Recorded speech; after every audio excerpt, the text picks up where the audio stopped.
Yung pagkatapos po ng mga service na yun, ano na po yung sumunod niyo pong ginagawa?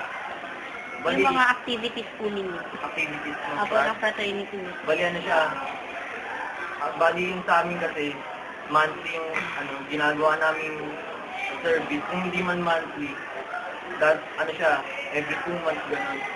Bali, January, pwede ba sabihin na yun? January to February, ang ginagawa namin, two-step martial.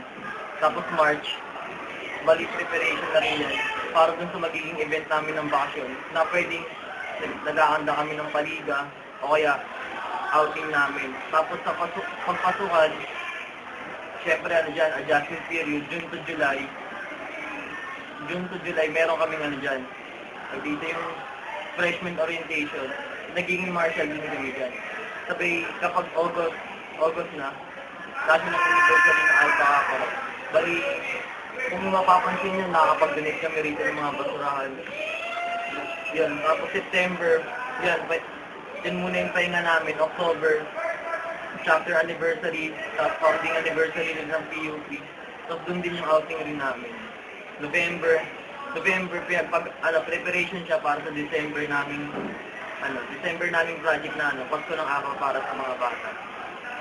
So, ano pong klaseng samahan ito? Ano po yung kaibahan ng frat sa ibang mga organization? Bali, ang sa akin kasi tinitingnan ko yung bawat frat ng pantay-pantay. Walang masamang frat, ang masama lang yung chapter. Doon lang nagiging masama sa chapter. Ano po yung chapter? Bali, yung iba't ibang, kasi malaki yung sangay ng frat. Meron po siya, kunyari, Alpha Kappa Rho PUP chapter. Meron din po kaming meron din kaming community chapter, meron din po kaming RTU chapter, USC chapter, marami po kaming mga chapter. Bali, ang nagiging masama siguro, hindi rin po ako nagiging bias sa Alpha Kappa Rho. Meron sa ibang pong pangit sa Alpha Kappa Rho na merong magugulong chapter. Tapos, ganoon din naman po sa iba. Meron din po mga barong-bagong chapter. Wala po talagang perfectong frat. Depende na lang po sa chapter.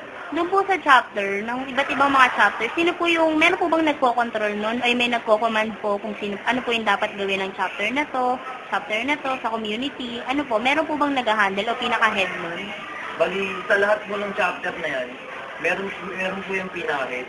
Kumbaga yung pinaka-founder, pinaka-presidente. Tapos, parang nagkakaroon ng maliit na sangay ng gobyerno. Parang may gobyerno dyan sa loob niya.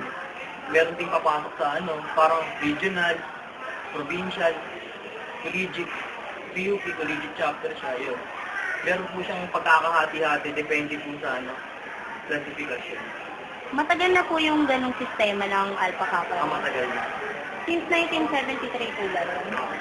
Yung 1973 po ba, may hazing na po bang nangyayari? Bali, kasagsagan ng frat yan eh. Talagang lahat po ng frat may hazing. Ngayon lang po siguro, umabaw siya. Kasi meron nga tayong anti-hazing. Hindi na po hazing yung ginagamit nila. Kahit maging tawagin mo kultura, nakakamatay po kasi ang ginagawa na talaga ng capitalization. Kailan po nag-stop yung hazing sa Alpha Kappa?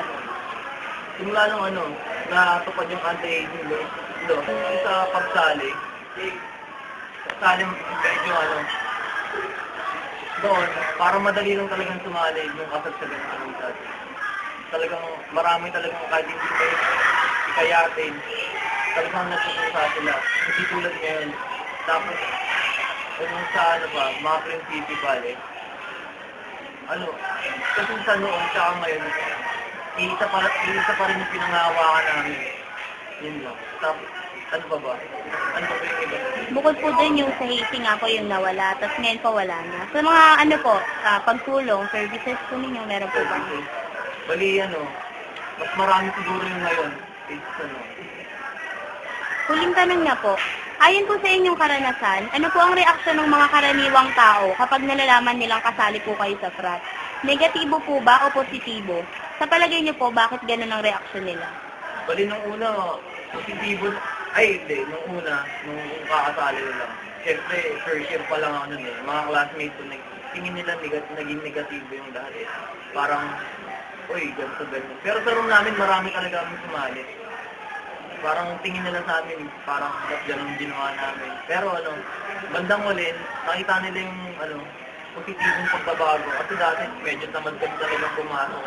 parang naging ano rin namin, pinag-isapan namin na ano, mag-aaral, parang nag-aaral kami ng mabuti.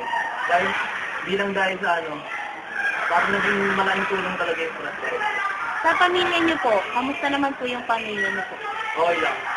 Hindi ko Ah. talaga tinitingnan ng pangalan. Mga kaibigan po, kapitbahay. Okay lang din. Pero meron po ba yung talagang sabi, huwag na lang po kayo sumali dyan, ganyan. Meron po bang gano'n? Nagsabi. Opo. Siguro nung una, may mga nagsabi talaga, mga kamag-anak ko. Pero, ito talaga yung gusto ko.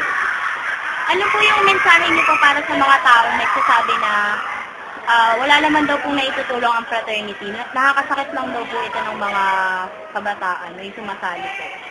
Bali ano na yan, kung wala kasi nagsasabihin maganda sa maimik na lang. Salamat po.